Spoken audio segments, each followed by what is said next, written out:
जो लोग सिलेबस तैयार करते हैं उसको क्यों नहीं कर सकते। कम से कम सैकड़ों लोगों को अनुकंपा पे नौकरी मैंने अपने कलम से उन लोगों को नौकरी दिया। जो टीचर्स जो असातिज़ा की कमी है जिस मदरसा में, उसका पूरा डाटा कलेक्ट करा के विभाग को, शिक्षा विभाग को भेज दिए हैं। लगभग 5500 मदरसा के टीचर्स जो हैं वो उनकी ज़रूरत है मदरसा में। जितने पूरे बिहार में मोर और लेस जितने 4000 के करीब मदरसा हैं, जिसमें 609, 1646, 205 का चाहेंगे। मदरसा बोर्ड की बहालियों में जो टीचरों की बहाली होती है उसमें सबसे अहम रोल होता है प्रबंध कमेटी का। और मैं समझता हूं कि अगर मदरसों में टीचरों की बहाली नहीं हुई, चूँकि प्रबंध कमेटी में जो लोग शामिल होते हैं या तो वो अपना देखते हैं या किसी को अपने घर परिवार में उस लायक होने का इंतज़ार करते हैं, तो सरकार ऐसा क्यों नहीं इस दिशा में करती है कि जिस तरह से स्कूलों में टीईटी पास, इस तरह का एग्ज़ाम मदरसा बोर्ड के अंतर्गत भी जो कमेटी के अंदर है बहाली का। मेरी बात सुन लीजिए पहले आप लोग इस बात को आपको जानना चाहिए कि अभी माननीय मुख्यमंत्री जी के नेतृत्व में 1,20,000 टीचर्स की बहाली हुई है। हम लोगों ने पूरे बिहार के मदारिस की रिक्वायरमेंट, किस शोबे में, किस सब्जेक्ट में कितने टीचर्स की ज़रूरत है, उसको कलेक्ट कर रहे हैं। और हमारे जो ACS हैं के पाठक जी, उनको मैंने पूरा रिपोर्ट बताया है। और बहुत जल्दी मदारिस में साइंस के टीचर, कॉमर्स के टीचर, मैथ के टीचर, इन सब लोगों का डाटा जा रहा है और उन लोगों की नियुक्ति डायरेक्ट विभाग से कर दी जाएगी और पोर्टल पे बातचीत चल रही है। और मैनेजिंग कमेटी की बात जहां तक आपने किया, उस कमेटी में आप ये जान लीजिए कि जब से मैं आया हूं, मैं डे 1 से बोल रहा हूं कि कागज़ पे मदरसा मैं चलने नहीं दूंगा, इसलिए कि मैं अपने आने वाली नस्लों को बर्बाद देखना नहीं चाहता हूं। आज मैं हूं, कल नहीं रहूंगा, लेकिन अगर मैं कागज़ पे मदरसे को चलते रहने दूंगा तो हमारी आने वाली नस्लें बर्बाद हो जाएंगी। उसमें मैं कोई समझौता करने नहीं जा रहा हूं, एक बात जान लीजिए।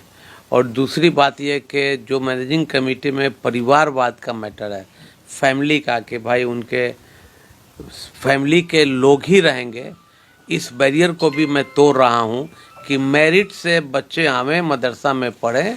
हमारे मदरसा के बच्चे अपने सीने में कुरान भी रखें और दुनिया की तालीम, दुनियावी तालीम भी लें, जिससे कि डॉक्टर, इंजीनियर, IAS, IPS मदरसे के बच्चे क्या नहीं कर सकते हैं। जिस बच्चों के सीने में कुरान, अल्लाह की किताब, वो अपने सीने में महफूज रख सकता है, तो ये इस दुनिया में जो लोग सिलेबस तैयार करते हैं उसको क्यों नहीं कर सकता है। मुंतजमा कमेटी, प्रबंध कमेटी, कोई पूछने उछने देखने वाला नहीं होता है। भाई ये उन लोगों की अपनी मैटर है जी, उन लोगों की अपनी बात है। मैनेजिंग कमेटी वही ना करता है जो मदरसा में ज़मीन दिया हो, दान दिया हो, ज़मीन दिया हो, बिल्डिंग बनाया हो।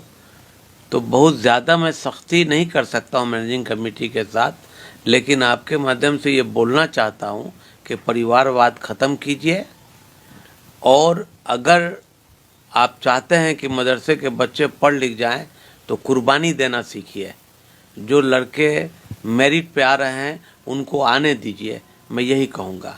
और पोर्टल भी हम लोग का बन रहा है और सिस्टम से जो है तैयारी सब चल रही है, उसमें थोड़ा सा वक्त लगेगा, मैं दिन रात उसमें काम कर रहा हूँ। टाइमिंग का मामला है नीतीश जी तो कर ही दिए ना जी, तो माननीय मुख्यमंत्री जी ने 10 से 4 किया है। हाँ, और अब नमाज के टाइम में अल्लाह अकबर हुआ और स्कूल से गायब, ऐसा नहीं होगा। फतह मक्का के बाद अल्लाह के रसूल ने और अल्लाह ने पूरे ज़मीन को पाक कर दिया कि जिस जगह रहो किबला रुख खड़े होके नमाज अदा कर लो। तो नमाज की जब वक्त हो जाके नमाज पढ़ लीजिए, लेकिन सुबह 10 से 4 तक मदरसा में रहिए। बहुत सारे जो कैंसिलेशन हुए हैं एप्लीकेशन, और कितने मदरस की सैलरी रुकी हुई है, इसके बारे में क्या सोच रहे हैं? अभी मुझे तकरीबन दरभंगा के इस इलाका से जी 40 मदारिस का जो है वो एफिलिएशन इल्हाक को कैंसिल करने के लिए विभाग ने लिखा है, जी लेकिन मैं आपके मार्फत ये उन तमाम लोगों को खबर कर देना चाहता हूँ कि मैं किसी भी मदरसे का इल्हाक कैंसिल करने नहीं जा रहा हूँ। जी, क्योंकि चेयरमैन है आपके हाथ में है नहीं, चीज़ें। ऐसी बात नहीं है। उन लोगों का समय, वो लोग वक्त से पहले उन्होंने सब काम अपना कर दिया था। जी जो बिहार सरकार का संकल्प 1090 है उसको फुलफिल किया। रिपोर्ट भेजने में 2-4 दिन देर हो गया, जी तो इससे जो है उन लोगों ने उनको कैंसिल करने के लिए लिख दिया।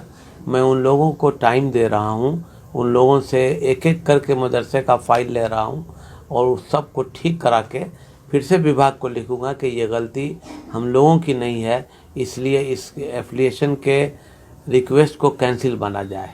मैं बहुत ईमानदारी के साथ अपने मदारिस के तमाम असातिज़ा के साथ खड़ा रहूँगा और मदरसे को अपग्रेड करने के लिए हर मुमकिन कोशिश बिहार सरकार से मिलकर करवाने की कोशिश करूँगा। क्योंकि किसी ने ठीक ही कहा है कि चिरागों से हवा की दुश्मनी थी, घर जला मेरा, और सज़ाएं किसको मिलती हैं, शरारत कौन करता है। वो एक अलाउद्दीन बिस्मिल का केस था जिससे पूरे बिहार के मदरसा जो है, मदारिस जो है वो आजकल डिस्टर्ब चल रहा है। लेकिन मेरी कोशिश होगी